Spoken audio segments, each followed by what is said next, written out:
नमस्कार, मैं चंद्रकांत मिश्रा और आप देख रहे हैं टुडे 24.in। और आज हमारे साथ में हैं भाजपा नेत्री दीपशिखा चौहान जी।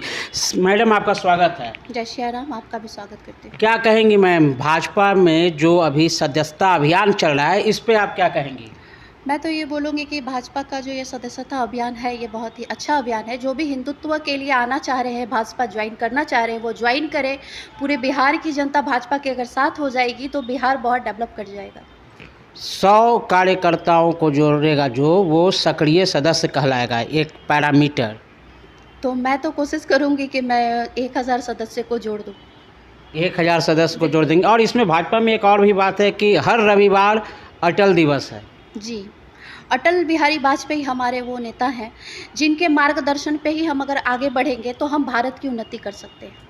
हिंदुत्व की बात भाजपा करती है, कोर सेंटर है, कोर सेक्टर में उनकी बात होती है, हिंदू की बात होती है।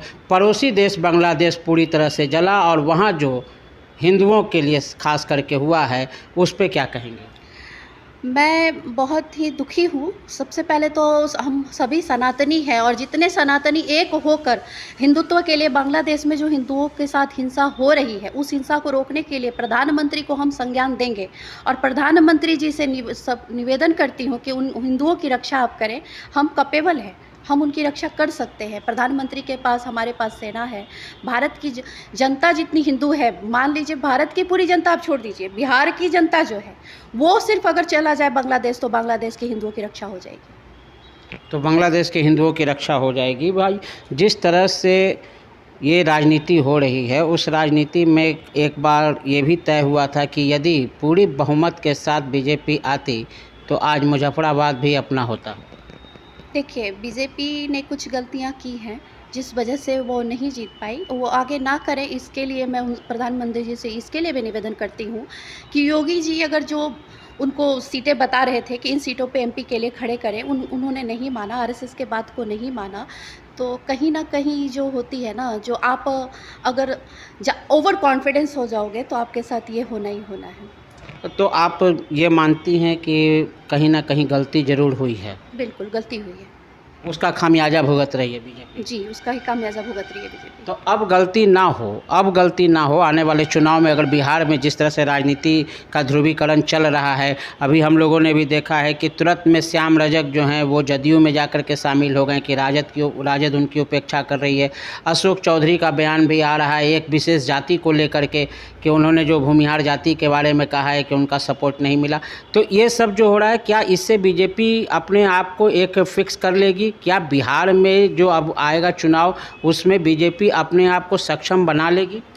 बिल्कुल, अगर आप रणनीति सही तरीके से करें। बिहार में जात की राजनीति हो रही है, एमवाई का समीकरण चला रहे हैं हमारे नेतागण, जो बिल्कुल गलत है। हिंदुत्व को लेकर आगे बढ़िए, जो सही है उनको लेकर आगे बढ़िए, उसके साथ आप प्रगति को लेकर आगे बढ़िए। बिहार में रोजगार नहीं है, उसको आप आगे बढ़ाइए। महिला सशक्तिकरण पे काम कीजिए। महिलाओं के साथ जो उत्पीड़न बिहार में हो रही है, ये बहुत ही निंदापूर्ण है और राजनेता इसको राजनीति मुद्दा बना देते हैं। ये बिल्कुल गलत है। सही तरीके से अगर आप निर्णय लेंगे और सही तरीके से महिलाओं के साथ इंसाफ करेंगे तो आप किसी भी कीमत पे नहीं हारेंगे। रोजगार तो तेजस्वी यादव ने दिया था।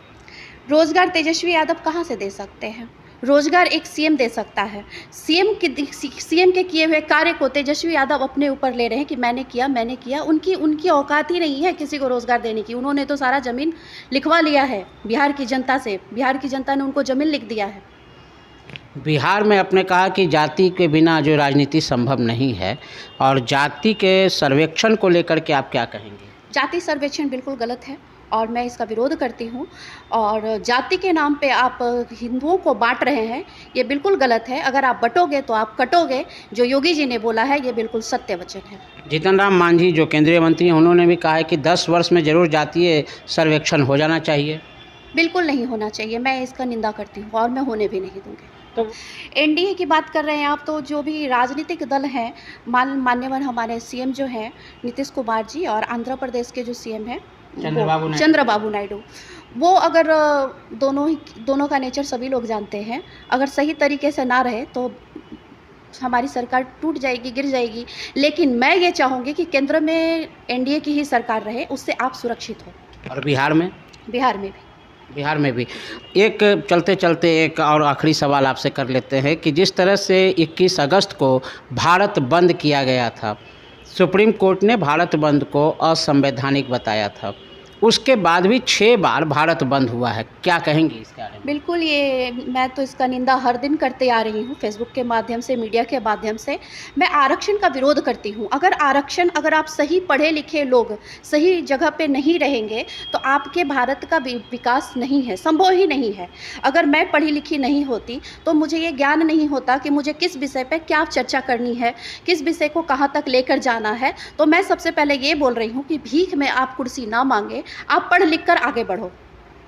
तो आरक्षण का आप सशक्त विरोध करती हैं? मैं आरक्षण का सशक्त विरोध करती हूँ। अगर आरक्षण आपको देना है तो गरीबी रेखा पर दें, चाहे वो किसी भी जाति के हों, किसी भी धर्म के हों।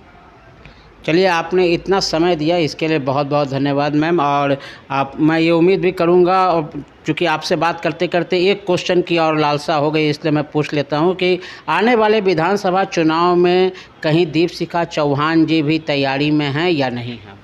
जी, मैं बिल्कुल तैयारी में हूँ और मैं प्रेस कॉन्फ्रेंस कर बताऊँगी जनता को कि मैं किस क्षेत्र से विधानसभा लड़ने जा रही हूँ। चलिए, बहुत बहुत धन्यवाद। जी, आपका भी धन्यवाद। जय श्री राम। तो आपने देखा कि ये दीपशिखा चौहान जी थी, जो भाजपा की नेत्री हैं, और उन्होंने बेबाक तरीके से अपनी सभी बातों को स्पष्ट रूप से रखा है, और उन्होंने ताल भी ठोकना शुरू कर दिया है कि आने वाले विधानसभा चुनाव में वो निश्चित रूप से एक सशक्त उम्मीदवारी के रूप में अपने दावा पेश करेंगी। इसी तरह की तमाम खबरों से जुड़े रहने के लिए आप हमारे चैनल को लाइक करें, शेयर करें और सब्सक्राइब करें। आपके तमाम सवालों की जवाब की जीत के साथ मैं Chandrakant Mishra, today24.in। Thank you.